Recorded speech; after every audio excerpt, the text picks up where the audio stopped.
Film dibuka dengan cerita pada tahun 1945. Bagi dunia perang sudah berakhir, namun untuk Indonesia baru saja dimulai. 1946 Kerajaan Belanda kembali menjajah.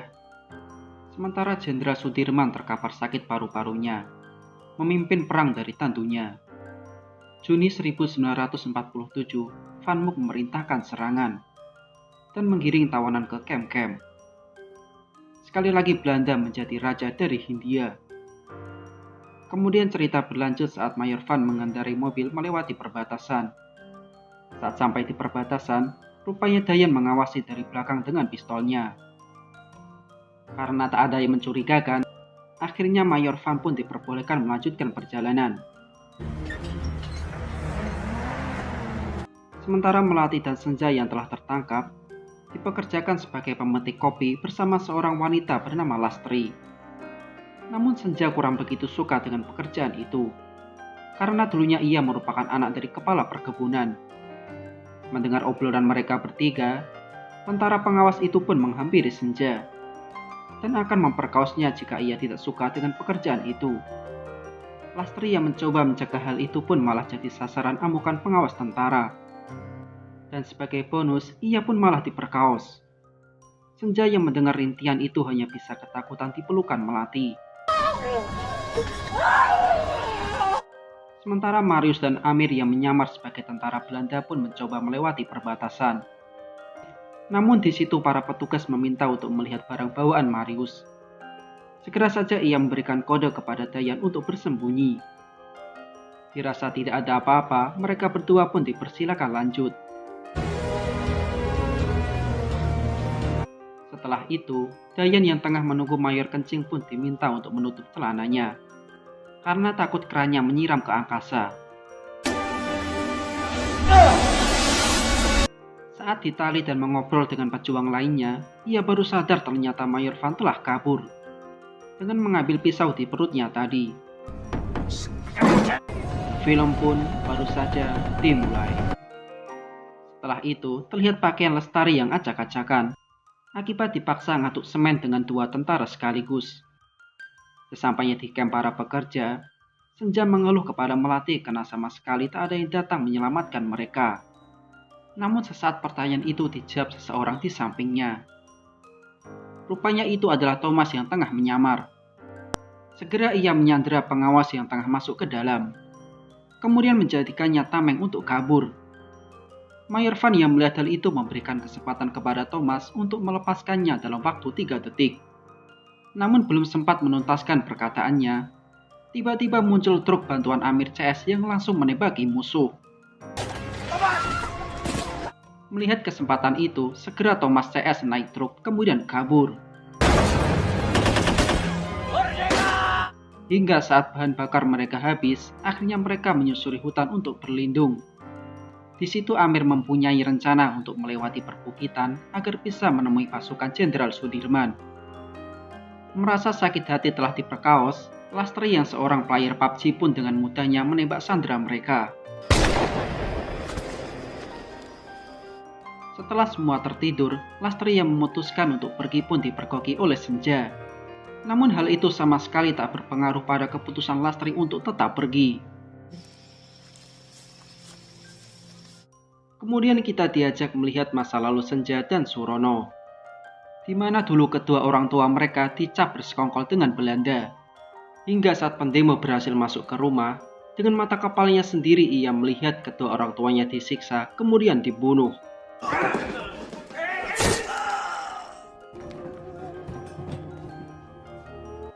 Paginya, saat tengah menyusuri hutan, rombongan Amir CS tiba-tiba mendapatkan serangan. Namun saat dilihat itu bukan tentara Belanda, Amir segera menjelaskan bahwa kelompoknya adalah sisa sekolah tentara. Kontak senjata itu berhenti saat Dayan berhasil menaruh pisau di leher pejuang bernama Sersan Yanto itu. Setelah menjelaskan tujuannya untuk mencari pasukan Jenderal Sudirman, Yanto menjelaskan bahwa dirinya adalah bagian pasukan sang jenderal. Kemudian mengajak Amir CS ke kamp prajurit. Aku antar ke pasukan Jenderal Sudirman. Jenderal Sudirman akan mengadakan serangan balasan. Sebagai bawahan Jenderal Sudirman, Mayor Fadli pun menyambut mereka dan mengajaknya ke tenda. Di situ ia memuji aksi Amir yang telah mengebom truk tangki Belanda dan telah membuat musuh sedikit melemah. Untuk itu, sang mayor memberikan kenaikan pangkat Amir menjadi kapten dan yang lainnya menjadi letnan. Aku akan kuangkat menjadi kapten sementara. Benar-benar usaha yang tak mengkhianati hasil. Dengan peta yang dimiliki, sang mayor menyuruh Amir CS untuk bergerak menghancurkan pembangunan pangkalan udara milik musuh. Karena ditakutkan jika pangkalan udara itu selesai, maka musuh bisa menyerang di mana saja dari atas, termasuk di Pochinki. Dan untuk itu, mayor memberikan surat jalan untuk Amir CS sebagai tanda pengenal kepada pasukan di sana. Setelah itu, terlihat Jenderal Sudirman yang baru saja pulang dari gerilya. Saat malam, senja mendekati Marius yang tengah memasang tenda. Dilihat dari ketinggian tenda yang ibarat rumah kucing, mungkin Marius ini tak pernah naik gunung. Senja yang melihat kedatangan Thomas pun meminta izin untuk ikut berperang. Namun hal itu dilarang oleh Thomas. Tapi lagi-lagi, Senja tetap kekeh pada keputusannya. Dan benar saja, sekali tendang tenda Marius yang ibarat rumah kucing itu pun ambruk. Paginya, dengan pangkat baru sebagai kapten, Amir diajak Sersan Yanto untuk melihat pasukan khusus mereka dalam penyerangan pangkalan nanti.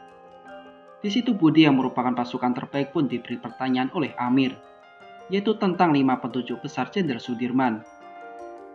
Dan dengan lancarnya Budi menjelaskannya. Para tentara revolusi harus membela tanah air. Para tentara revolusi harus punya keyakinan pada kekuatan sendiri.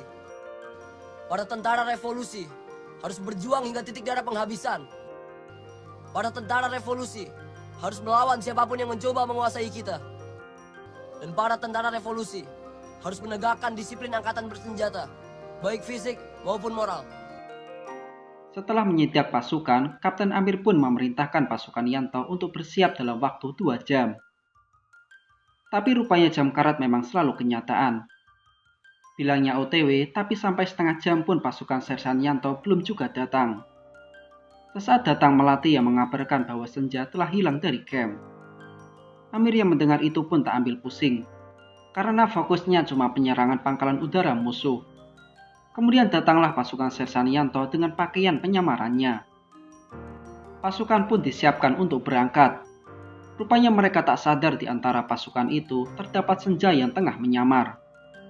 Di situ Amir mengatakan kepada Melati bahwa sebenarnya ia berat meninggalkan istrinya.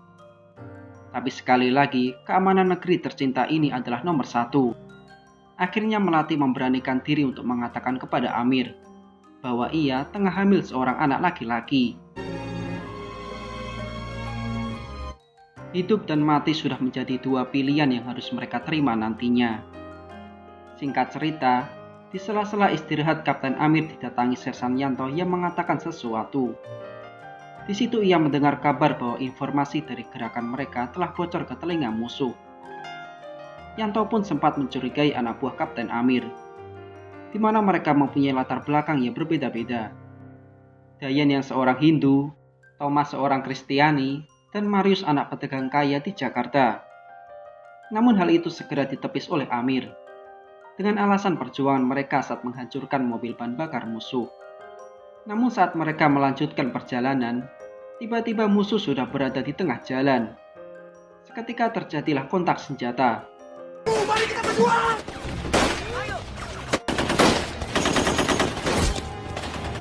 Karena serangan yang tiba-tiba dan kurangnya pasukan, akhirnya banyak dari pihak Amir CS yang mati. Hingga Dayan dikejutkan Senja yang spontan membantunya. Melihat anggotanya banyak yang tertembak, Marius berinisiatif kabur dengan mengambil mobil milik musuh. Pokok urusan kabur Marius ahlinya. Hingga saat beberapa sudah berada di mobil, Dayan yang berlari malah terkena tembakan dari Mayor Van.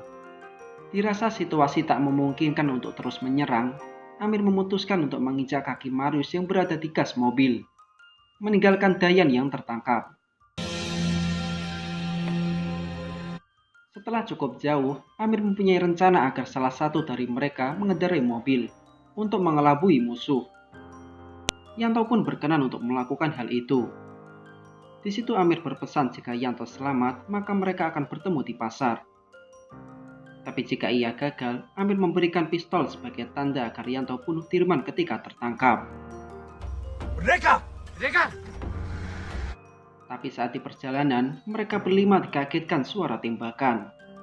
Budi yakin itu adalah suara tembakan bunuh diri Yanto. Tak cukup sampai di situ, rupanya dari balik pepohonan mereka ditodong senjata oleh beberapa orang. Sementara di markas pusat, rupanya Dayan masih hidup dan menjalani interogasi dari Mayor Van. Di situ Mayor Van sudah mengetahui bahwa tujuan kelompok Amir adalah pangkalan udara mereka. Kemudian Mayor Van mengatakan bahwa sebenarnya ia hampir saja pulang ke Belanda. Namun gagal karena pihak Amir CS menghancurkan konvoi bahan bakar miliknya.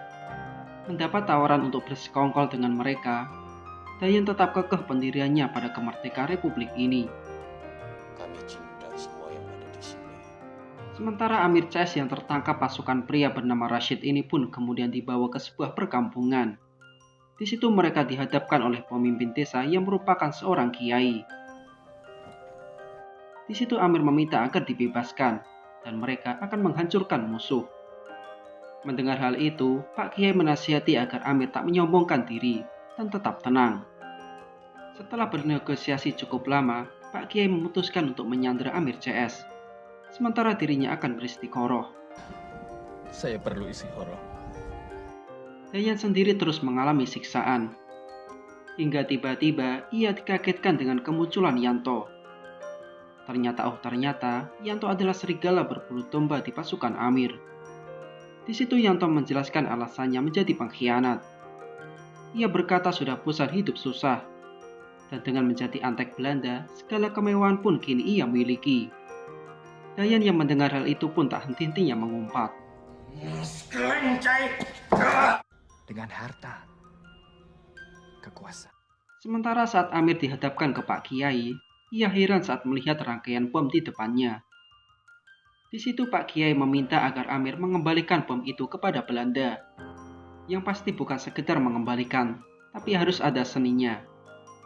Nanti kita akan lihat. Akhirnya Amir CS pun pergi dengan sekepok bom yang mereka bawa. Melihat Dayan yang tetap kekeh pada kesetiaannya pada Republik ini, Mayor Van akhirnya menyuruh anak buahnya untuk mencabut gigi Dayan dan membuatnya bisu.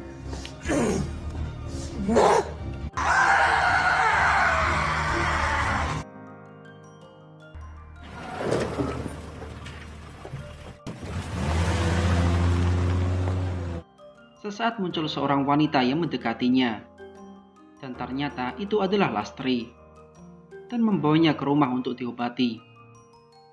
Sementara Mayor Van yang tengah hip-hip hura-hura di warung remang-remang, tak sadar pembicaraan mereka tengah dikuping oleh Senja dan Thomas. Merasa akan ketahuan, Thomas segera berpura-pura mencium Senja.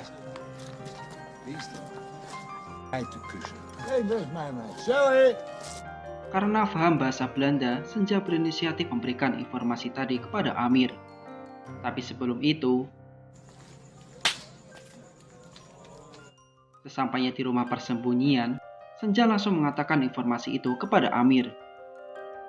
Bahwa Mayor Van telah memerintahkan semua pasukan untuk menjaga gudang senjata, gudang bahan bakar, dan pangkalan udara. Otomatis ia berpikir markas besar kini tengah sepi. Rupanya pengkhianatan selalu ada.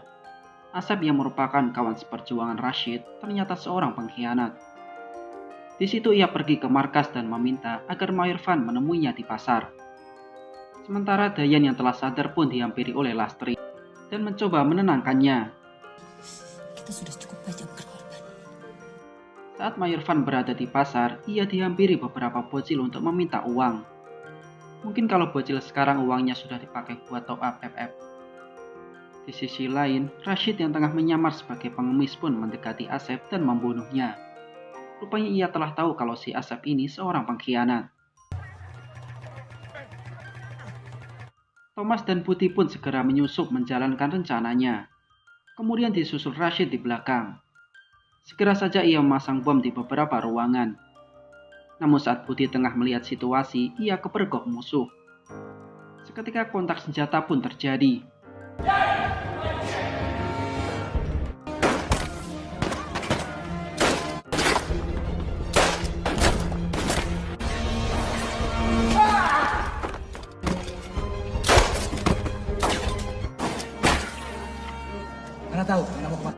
Yanto yang tengah asik menghitung cuannya pun kaget saat melihat Thomas dan Putih tengah menyerang.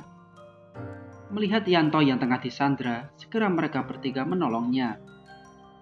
Padahal ini adalah siasat Yanto agar dikira memang sandra betulan. Dengan seutas tali mereka mencoba kabur. Tak lupa Thomas merobek warna biru pada bendera Belanda. Namun saat giliran Rashid yang menyeberang, Yanto pun membuka kedoknya dengan menembak dari belakang. Putih dan Thomas yang melihat hal itu pun marah kepada Yanto yang memilih untuk berkhianat.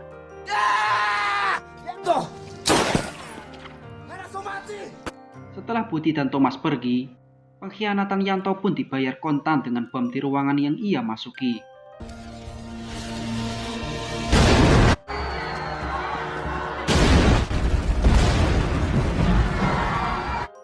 Mayor Van yang melihat hal itu pun segera mengirim pasukan ke markas besar.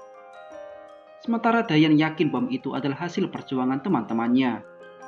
Untuk itu ia bertekad untuk turun gunung. Sementara Thomas dan Putih berhasil lolos setelah menyamar sebagai pedagang buah. Sesampainya di pangkalan yang sepi, segera mereka menjalankan aksinya dengan menaruh bom di beberapa tempat strategis.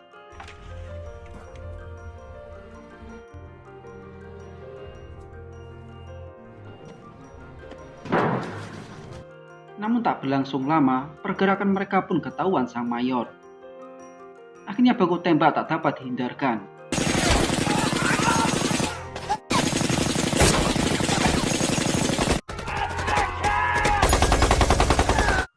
Hingga saat Mayor Van akan menembak Amir, ia baru sadar ternyata pistolnya telah diambil para bocil saat berada di dalam pasar.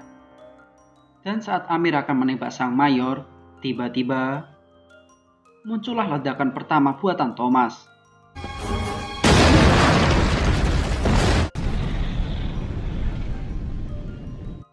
Merasa kalah jumlah dengan musuh, Amir Chas pun berusaha berlindung di sebuah menara. Namun hal itu malah menjadikan mereka terus dihujani tembakan. Tak terima satu ledakan, Thomas kemudian membuat beberapa ledakan.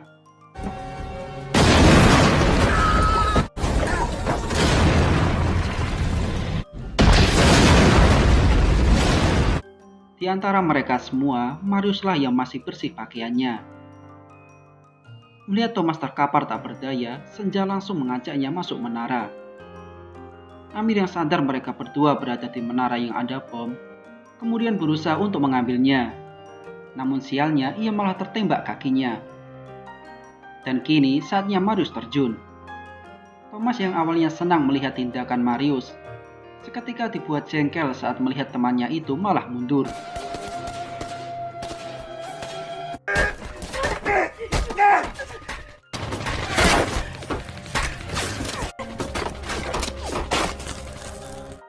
Hingga tak ada lagi harapan bisa hidup, Amir mencoba mengorbankan dirinya. Tapi tiba-tiba muncul Dayan yang menyerang salah satu prajurit.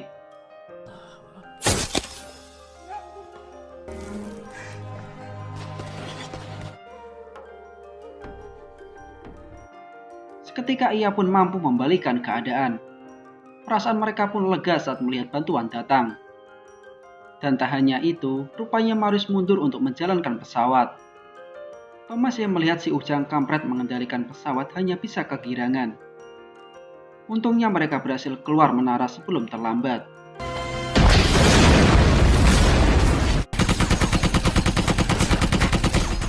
Dengan susah payah, mereka menaiki pesawat yang terus berjalan. Hingga giliran Dayan yang berlari, melesat tembakan musuh yang mengenai kakinya. Namun ia tetap berusaha untuk bangkit, dan saat Mayor Van akan menembaknya, Thomas menghadiahi peluru di lengan sang mayor. Ini adegan paling menegangkan menurut saya.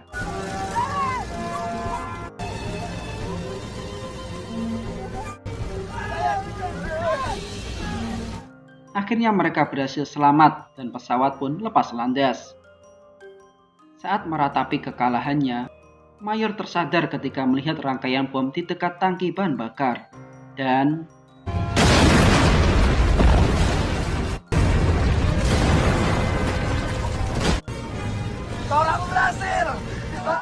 di pesawat pesawat Marus berkata kepada Thomas bahwa dulu ia pernah sekolah penerbangan. Namun masalahnya cuma satu, ia keburu keluar sebelum tahu cara menurunkan pesawat. Aku tidak pernah bisa bagaimana mendaratkan pesawat. Halo? Dan bagaimanakah cerita selanjutnya? Simak terus alur ceritanya. Bye-bye.